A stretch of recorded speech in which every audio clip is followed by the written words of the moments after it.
اعوذ باللہ من الشیطان الرجیم بسم اللہ الرحمن الرحیم۔ سورہ البقرہ کی آیت نمبر 183 سے لے کے 186 تک اللہ تعالیٰ نے روزوں کی فرضیت کے حوالے سے ان آیات میں رہنمائی فرمائی کہ اللہ تعالیٰ نے ان روزوں کو کیوں فرض کر دیا، اور ماہ رمضان کی جو فضیلت ہے اس کا تذکرہ بھی اللہ نے ان آیات کے اندر کیا ہے۔ تو اللہ تعالیٰ نے کہا کہ اے ایمان والو، تم پر روزے فرض کر دیے گئے ہیں جیسے کہ تم سے پہلے لوگوں پر فرض کیے گئے۔ ایسا نہیں تھا کہ یہ روزے پہلی دفعہ فرض کیے گئے، اس سے پہلی امتوں میں بھی اللہ نے روزے فرض کیے، اس کی نوعیت بڑی مختلف تھی، لیکن یہاں پہ اللہ نے اس کی فرضیت کا ایک مقصد بیان کیا کہ تاکہ تمہارے اندر تقویٰ پیدا ہو جائے۔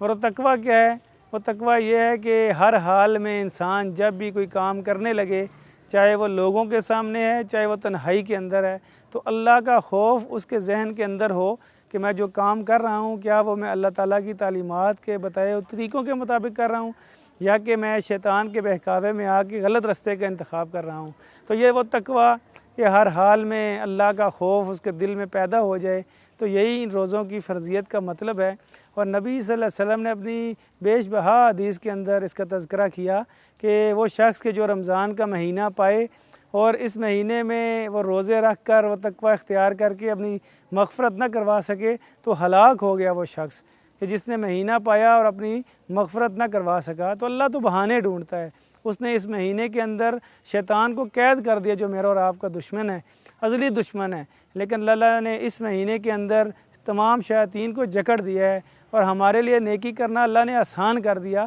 تاکہ میرا اور آپ کا تعلق اللہ سے مضبوط ہو سکے اور ہم وہ تقویٰ اپنے اندر پیدا کر سکیں، اس کی مشق کر سکیں کہ باقی 11 ماہ میں ہم اللہ کے ساتھ اپنے بتائے ہوئے جو اللہ کے رستے ہیں اس کو اپناتے ہوئے جنت کی طرف سفر کا آغاز کر دیں۔ تو یہ روزوں کی فرضیت کا مطلب ہے۔ تو اللہ تعالیٰ نے اس سے اگلی آیت میں یہ کہا کہ یہ چند مقررہ دن کے روزے ہیں، جو کوئی شخص اس مہینے کو پائے تو اس کو چاہیے کہ اس مہینے میں وہ روزے رکھ لے۔ ہاں، اگر کوئی بندہ مریض ہو، کوئی سفر میں ہو، تو وہ اس سے ہٹ کر باقی ایام میں اس کی گنتی کو ضرور پورا کر لے، لیکن اگر وہ یہ نہ کر سکتا ہو تو ہر روزے کا بدلہ یہ ہے کہ وہ ایک مسکین کو وہ کھانا کھلا دے جس طرح کا وہ خود کھانا کھاتا ہے، لیکن افضل یہی ہے کہ وہ اس کے بعد ان تعداد کو پورا کرے دوسرے مہینوں کے اندر۔ اس کے بعد اللہ تعالیٰ نے کہا کہ رمضان تو وہ مہینہ ہے کہ جس کے اندر اللہ تعالیٰ نے اس قرآن عظیم الشان کو نازل کیا، اور اس مہینے کے اندر اللہ تعالیٰ نے یہ کہا کہ اس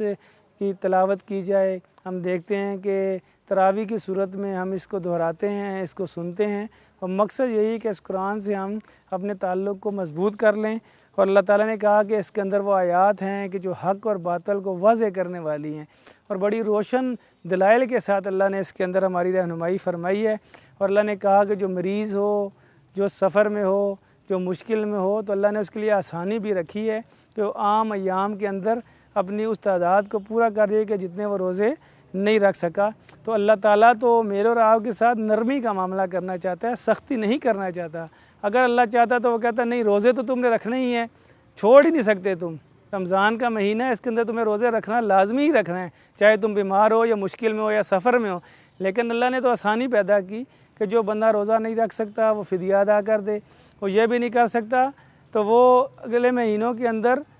اس تعداد کو پورا کرے جتنے روزے وہ نہیں رکھ سکا۔ تو اللہ نے کہا کہ اللہ تعالیٰ کی کبریائی کا اظہار کرو، اس کی نعمتوں پہ اس کا شکر ادا کرو۔ اور اس کے بعد ایک زبردست آیت اللہ نے کہا کہ اے نبی صلی اللہ علیہ وآلہ وسلم کہ جب میرے بندے آپ سے میرے بارے میں پوچھیں کہ میں کہاں ہوں، تو آپ ان سے کہیے کہ جب میرا بندہ مجھے پکارتا ہے تو میں اس کی پکار کو سنتا ہوں، اور ان کو یہ چاہیے کہ میری طرف جو دعوت تمہیں دی جا رہی ہے اس کو اپناؤ، اور میری اس دعوت کو قبول کرتے ہوئے میری طرف چل کے آؤ، تو میں تمہاری طرف دوڑ کے آؤں گا، میں تو تمہاری شاہراہ سے بھی زیادہ تمہارے قریب ہوں کہ جب بندہ میرا مجھے پکارتا ہے تو میں اس کی پکار کو سنتا ہوں۔ اور اللہ تعالیٰ نے کہا کہ اللہ کو وہ ایک قطرہ کہ رات کی تنہائیوں میں جب ایک مومن اللہ کے خوف کی وجہ سے نکالتا ہے تو اللہ تعالیٰ کو وہ قطرہ بڑا عزیز ہے، پھر وہ جہنم کی آگ کو